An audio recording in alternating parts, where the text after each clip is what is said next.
everyone. So one question that we get asked a lot right now, it is, what is the difference to living zero waste in Sweden versus San Diego? So we're here, both me and James for once. We can answer these questions. And there is actually huge differences. And I mean, because we started our zero waste journey when we lived here in 2015. So it feels kind of like almost like fun, like coming back. Yeah, coming back is a circle. So we have gone through doing zero waste in Sweden and then being in San Diego and here. So we kind of have to adjust. And you it was have kind to of like in an apartment. Yeah. And in a house here, and then in a house in San Diego, and now we're back in an apartment. Yeah, it's kind of funny because Sweden is definitely apartment friendly living, and we kind of like living in an apartment because we like to be in the city. So what are the differences, James? Well, I would say that one of the differences is how they recycle here differently. In the US, you have curbside recycling, but they take recycling, it's so much more systematic here. Like in our apartment building, they have like the normal recycling things like paper and but not even plastic, like paper and glass.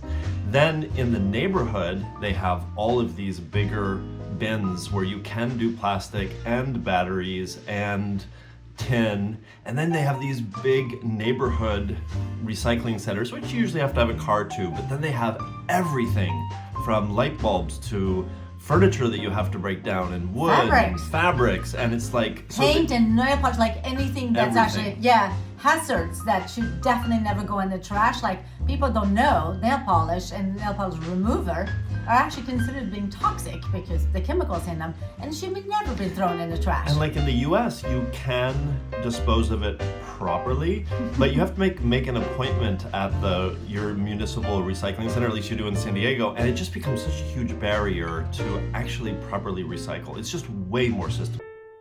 First one. Yeah, I would say the second one, and I love this one. I know James loves this one. It is that we no longer own a car. I said that in a couple of videos a couple of months ago that for the first time in 17 years, I'm not driving my kids to school. Oh, hallelujah, it's been so nice. So the boys go to school, which is literally 5 minutes away from our house. So they would just scurry off themselves.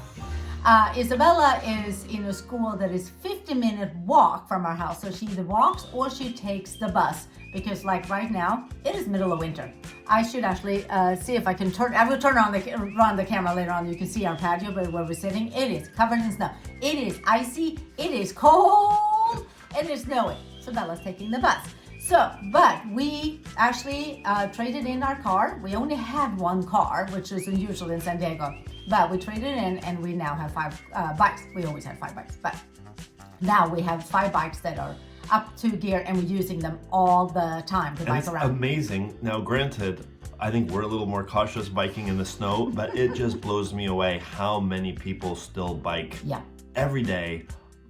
Morning and evening and day, still biking around with snow on the ground. Yeah, because we actually live by one of the biggest bike and walk bridges that connects, because we live, Stockholm is made of, if you don't know this, Stockholm is made out of 7 islands. Actually more. It's like, the whole Stockholm is like 90,000 islands, something like that. But we live on one of the bigger islands. But there is water connecting everywhere. So there are bridges that will get you over. And we live by one of the biggest and most trafficked, I should say, not biggest, but the trafficked by bikes and actually also by deers. If you're lucky up in the morning, you can actually get accompanied by like a family of deers crossing the path too. But anyway, when we see people, like it's been snowing like crazy and it's so slippery and people are still biking. I wish I was that ambitious. I wish I was that brave. But my chiropractor said that he wished I was not because he had treated 3 people with injuries from slipping. But it's only 3. But I guess it was only his office. But anyway, I don't hear about enough accidents. So I think it is fairly safe. Right? But James, so James is the one who commutes the furthest. Now, he can't walk to his work. I mean, he could, but it would take him a long time. So he biked for as long as he could, and now his bike is stuck his work because it actually starts snowing. So he couldn't bike at home. But it was nice and safe over there. But and how long did that bike ride take?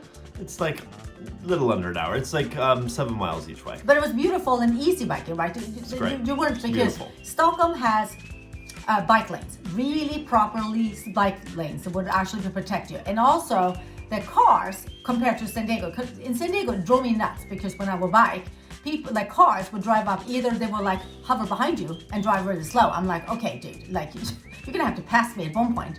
Or they will pass me and pass really close. I mean, so close that I could just kick the side window. Here, bikes have the right of way in traffic. So you can't cross a bike lane without actually making sure there's no bikers coming. So I think more importantly, and I think this is the biggest difference from San Diego, is that they've just invested in good, safe bike infrastructure, safe bike lanes. And that's what really drives biking. And one of my favorite things is to drive by a sign that says, it has a little sensor and it says how many bikes have passed this sign today and so far this year. And it's so amazing how many thousands of bikes pass this sign. So we tend to bike and walk the most because we like the exercise and moving our body, but we also do take public transportation, which is excellent in Sweden. I mean, they have some issues. No stigma. We just all do it. Yeah, we just do it. It's great, and I love being in a city where it's so easy to take the train or bus anywhere, and it connects you here and there, and and even you have an app. You just point in like, I'm here, I'm going there, and it will show you exactly like, okay, walk 500 meters, take the bus that will leave at this time, and then you will get off at this bus stop. It will like show you. It's super easy to get around. So. And it's easy to, and it's not very expensive. For example, Bella's friends who live, 3 miles or more away from school actually get free bus passes. The older people and people with small children and strollers travel for free. So it's a very affordable way to get around. Much cheaper than having a car for sure, and a lot easier. Okay, another one that that is the difference is we have no bulk shopping. Yeah, I would say food shopping is one of the biggest differences from the US to here. And certainly it starts with bulk shopping. Like bulk shopping is commonly available in most parts of the US. It certainly was for us in San Diego. Pretty much doesn't exist here in Sweden. And it's interesting, I think Swedes have this kind of germophobic fear of bulk shopping. It's kind of nuts to me because that's how they all buy candy. But at any rate, that is definitely a big difference. The other one is in San Diego, we could go to the farmer's market every week. Yeah. So we could buy local. All year round. Yeah, 52 weeks of the year, we could buy local and not in packaging. That also doesn't exist here because, well, it's snowing outside. So we've definitely had to make some adjustments to be able to shop zero waste. Yeah, so what we do instead, we buy things in, I mean, we could buy in plastic food also because they do recycle plastic here. Like I said, they recycle everything. They really like made it an art of recycling. However, the actual discarding plastic is not the biggest problem. It is actually the production of plastic. Yeah, so we try to avoid plastic like the plague. And so for us, we really make an effort to buy things that are not packaged in plastic. So we buy them in cardboard or paper. That way we know we can recycle them or even compost them if we have to do that. And luckily there are plenty of options, like for lentils, red lentils, you can buy them in a lot of plastic, but you can also buy them in cardboard. We just have to know which store to go to. And luckily we're surrounded by grocery stores here. Sometimes the stores here package the organic produce in plastic, which is very, very annoying. And it's not always possible to get around it, but basically we have 3 strategies to get around that. Yeah. One is in the summer, hey, we do have farmers markets, so then we can buy local. Yeah. Then when we can't do that anymore, we actually have an eco box where local farmers actually will deliver boxes of fruits and vegetables to your house, also not in plastic. Yeah. And then when you get really in the middle of the winter and the local farmers, even in Sweden, don't have food, you can actually expand your local box delivery to farmers that are close to Sweden, like a little further south, Italy, where it's a little warmer. Yeah, so a little bit, just a little bit warmer. We still would not buy something coming from Costa Rica or US or anything like that because And it's we too have far. one grocery store that we're lucky enough to have that specifically buys from farmers, Yes. direct from farmers, and is also not in plastic packaging. So it took a little bit of finesse, a little bit of work, but we kind of figured it out here as well. Well, I mean, I think that the biggest difference between US and here for us is in US we can find locally fruit and vegetables all year round. Okay, here we cannot find always that, but we do find instead actually locally grown oats, flour, and beans and lentils and grains. Obviously, we don't have bulk, so this is the option that we do, because we eat a lot of oats. So there is a store that's actually not too far away. I mean, a bus ride or a bike ride.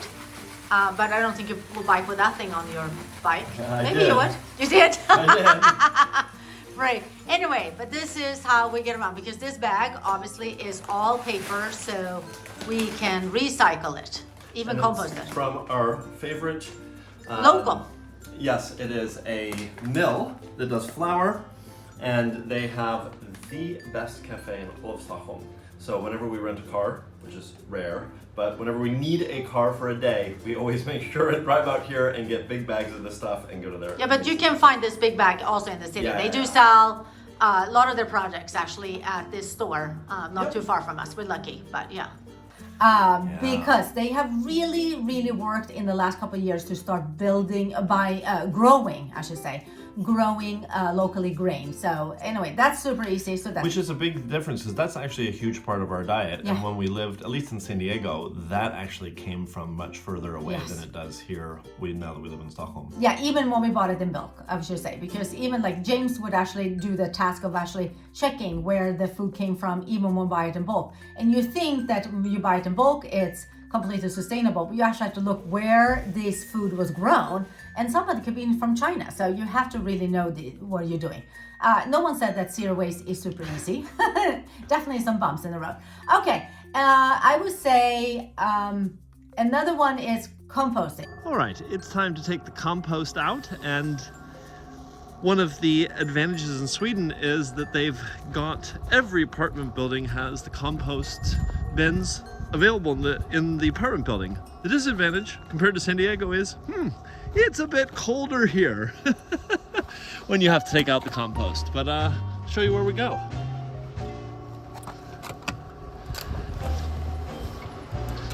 Okay, so we have a room, and we can just bring our compost right in here. So we kind of have our 3 bins, and we can just pop these open, wrap up our compost, boop, and put it right in. Easy peasy. They even give you a little helpful summary as to what you can compost and not. And the nice thing is this room is like a full-on recycling room. So for instance, we have a place to put all of the cardboard, and then you can pick up more compost bags here, as well as all sorts of other things like light bulbs and batteries and electronics as well. And so makes it really easy, as well as just like a little exchange of things that you don't want anymore that you think, well, maybe somebody else would find useful. So in San Diego, we could compost in our garden, and we did. Like, James is the king of composting. Unfortunately, in Sweden we have winter, so we can't compost anymore because we can't bury any. Everything freezes. Yeah, everything freezes, so that's not an option. However, we have curbside composting. Like in San Diego, curbside composting is starting to come in, which was supposed to be there 2 years ago. I don't know what they're doing. It's slow. Here, it's been going on forever. Yeah, probably if you're listening to this and you're in a state like Oregon, you're probably like, oh yeah, we've had composting for years. Everybody does it. It's fully developed. That was not our experience in San Diego. We're at the very early stages. Whereas San Diego, probably much more like, Stockholm, much more like Oregon, they've been doing it for so many years that it's just a standard part of every household. You know, everybody has bags. Every apartment building has places that you can just take your compost and drop it off, and so it's just super easy.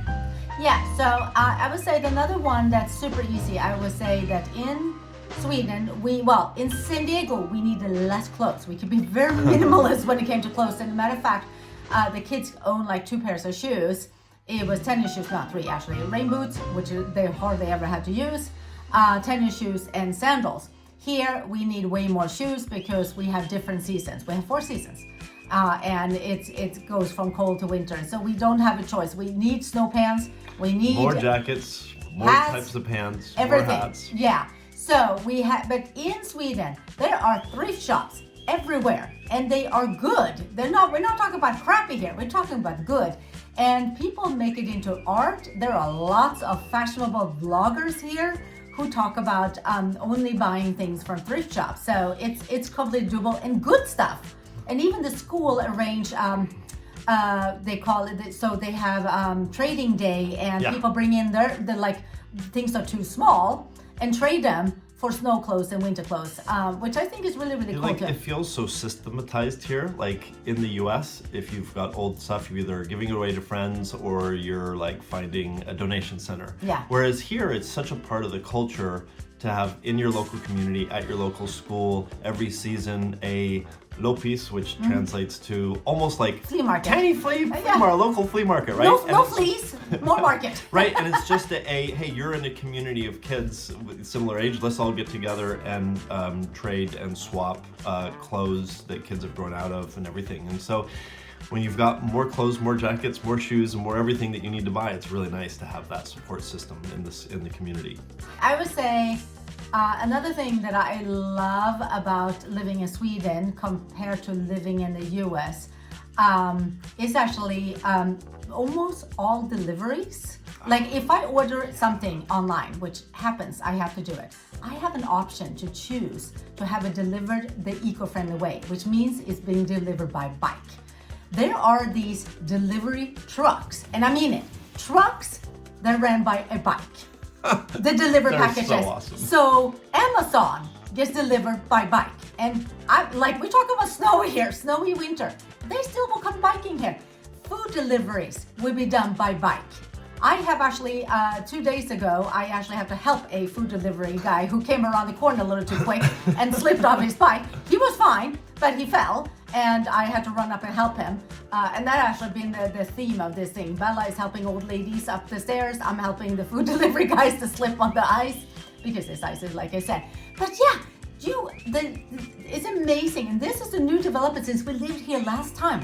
Lots and lots of package delivery by bikes. They're just everywhere in the city, which is awesome. And I'm sure that there's fossil fuels in between the local hubs and wherever they're stored, but it's really nice to just feel and see. You can't hardly go anywhere without just seeing, delivery people out on bikes, pulling boxes or whatever of packages or food delivery or whatever. It's really cool. If you go to get some takeout, or to go get a coffee or a salad, there's like all these salad bars. Again, they don't seem to be worried about the germs in the salad bars, but okay. Anyway, I'm gonna let that go. Culture. For now, culture. Anyway, you will not get plastic. Nope. It will be in compostable packaging. So I sometimes like to get my salad from a place called Bröd and Salt. That's over here. It's a coffee shop near our house. They have the best salad bar. And it is a brown compostable box because it has been, food in that. I can't really recycle it because it's going to be, food, dressing and stuff like that, but I can compost it. So I can throw it into our compost, which is fantastic. But even the coffee cups, you don't get that plastic little top. You don't get coffee cups that lined with plastic. They're all compostable. And like even the spoons, cutleries, if you go to, to get a salad or something, the cutleries will come in paper and they will be bamboo or wood or recycled material, but they're not plastic. It seems so easy. It's just like, come on, how hard is this? It's like, yeah, it makes total sense. And definitely no plastic straws in this country. I haven't seen it once since I got here. And they're getting better and better, by the way. And if you go, like I always found it really hard when I went to a coffee shop in the US and ordered coffee, I would always be like, can I have it in a real cup? And some of them like, oh, we don't have one. Like Starbucks doesn't have one.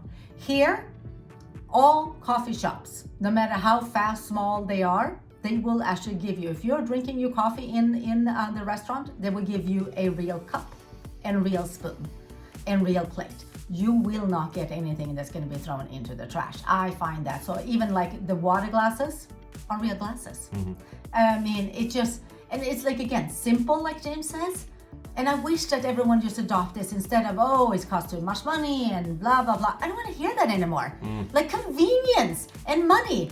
Like, I don't know if you have seen the new report from the UN that, like, you know, we're heading towards like no reversible on the climate change. So we gotta step it up. So let's stop using the money or convenience as an excuse. Anyway, that was my little preach for today. Sorry, I have to preach a little bit. Anyway, so these are just a few things that are making it different. What is the difference? And I would say, like, there's things that are easy in San Diego. The bulk shopping, the farmer market made it so easy that we can eat raspberries in the middle of summer, winter. Those things I miss.